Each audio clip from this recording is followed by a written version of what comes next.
YouTube, what is the deal, guys? It's your boy Bird Knows Ball coming at you with another vid. Guys, before we get this video started, I have 200 top subscribers. I just want to say thank you guys so much. You guys know I am very grateful for whoever subscribes, whoever comments, whoever likes, guys. So I just want to get it out the way. But guys, I kind of forget sometimes that people might care about what I have to say about the sports world or about trades and stuff like that. So it's a little late of a video, but I realize that maybe one person, 2 people, 10 people kind of care what I have to say. So guys, what this video is about: Karl Anthony Towns was traded to the Knicks for Julius Randle, Donte DiVincenzo, and a first-round pick. But guys, without further ado, let's get to the video. For one side, I love it, and the other side, I hate it, right? So I'm going to start for the side I hate it. The Minnesota Timberwolves. What are we doing? I don't get it. I just don't get it. I understand you have a lot of money tied up between centers and big men and stuff like that, but I just don't understand it, right? You look at it, last year they played very good in the playoffs. I mean, they swept the Suns and then they beat the Nuggets, and it seemed like they kind of figured out how to beat the Nuggets, right? Just play a lot of big men, play Karl Anthony Towns, Gobert, Naz Reid, all that stuff, guys, and they kind of found the formula, and they decided to just say, you know what? No, we don't want to beat them, I guess. Trading Karl Anthony Towns wasn't very smart in my opinion, right? Getting someone like Julius Randle, Donte DiVincenzo, and then you add a first-round pick, it's not a bad package for Karl Anthony Towns, but I think they got fleeced, right? I think Donte DiVincenzo brings more to the table for the Timberwolves than Julius Randle does, which might sound crazy to some people, but I think Donte DiVincenzo will have a better impact on the Timberwolves than Julius Randle does on the Timberwolves, guys. And I think Julius Randle is just a ball stopper. He stops the ball movement, and I think that's ultimately why the Knicks got off of them. They kind of want to be, obviously, they have Jalen Brunson and Mikal Bridges, OG Anunoby, now Karl Anthony Towns, Josh Hart, and those are all not selfish guys, right? And I'm not saying Julius Randle's selfish, but sometimes he kind of just wants to be the main guy, right? And he wasn't going to be that, especially how Jalen Brunson played last year. So moving from the Knicks kind of made sense. But guys, I don't understand it. I don't understand it for the Timberwolves. You guys made it to the Western Conference Finals. You guys basically had the formula to beat probably the powerhouse of the West in the Nuggets, right? So guys, I don't understand it. Like I said, I know you have a lot of money tied up between centers and big men and stuff like that, but I just don't get it. I think they get worse for this trade. They were going to be like second in the West for me personally, but now I think I got them like fourth. And I think I got the Nuggets over them. I got the Mavs over them. I got the Thunder over them. So, guys, it doesn't make sense for me from the Timberwolves side, right? You were just playing very well. You swept the Suns, like I just said, right? It seemed like everything was clicking. Unselfish basketball. You have your main man, Anthony Edwards in Minnesota, right? And it seemed like Karl Anthony Towns kind of just accepted it, right? It didn't seem like he was kind of pouting. He kind of just went with the flow. He kind of understands that Anthony Edwards is the main guy on the team, and he didn't really care for it anymore, right?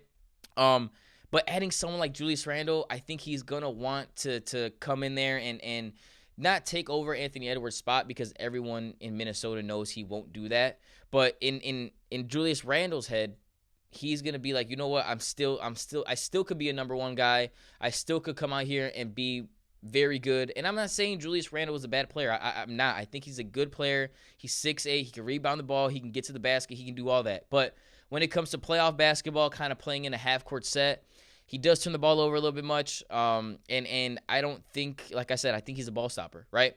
But it just doesn't make sense for me on Minnesota's side, guys. You ruined a good thing. I don't get it.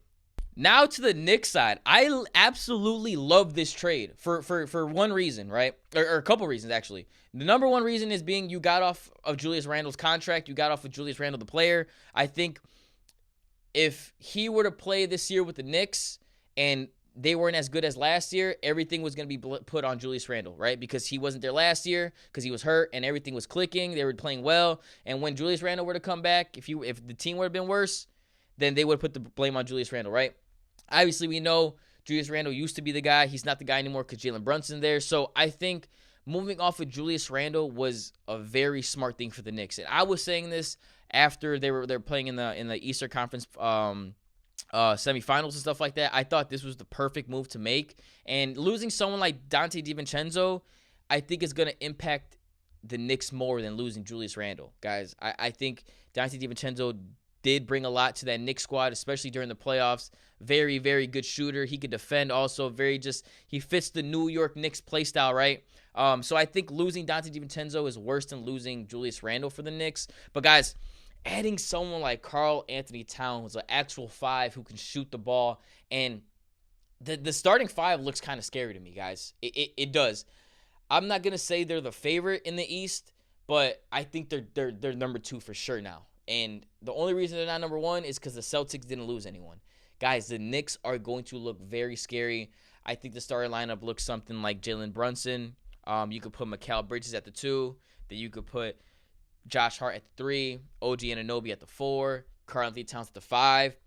Guys, there's some lineups that could look very scary. And if you don't want to put Karl Anthony Towns at the 5, which I think they will obviously fluctuate between the 2, especially if the game's playing at a faster pace, you want to take Mitchell Robinson out, something like that. But guys, if you don't want to put Karl Anthony Towns at the 5, you can do Jalen Brunson at the 1. You could put Mikal at the 2. You could put OG at the 3. You could put Karl Anthony Towns at the 4, and then you could put Mitchell Robinson at the 5. Now, guys, this is a very good squad for me. Does it move the needle for championship contending team? I have to see it first. And I know it's a BS answer. I get it. It's a BS answer. But, guys, this could be very, very good for the Knicks. And I absolutely love this trade for the Knicks. I think they aced it, like, perfectly. And like I was saying, I thought they should get off Julius Randle, and they did, right? Losing someone like Dante DiVincenzo, I understand that, but you had to do what you had to do, and you get Karl Anthony Towns back. I think the Knicks absolutely killed this trade. I think they fleeced the Timberwolves, which is kind of crazy to say, but I think they fleeced the Timberwolves, and you know what?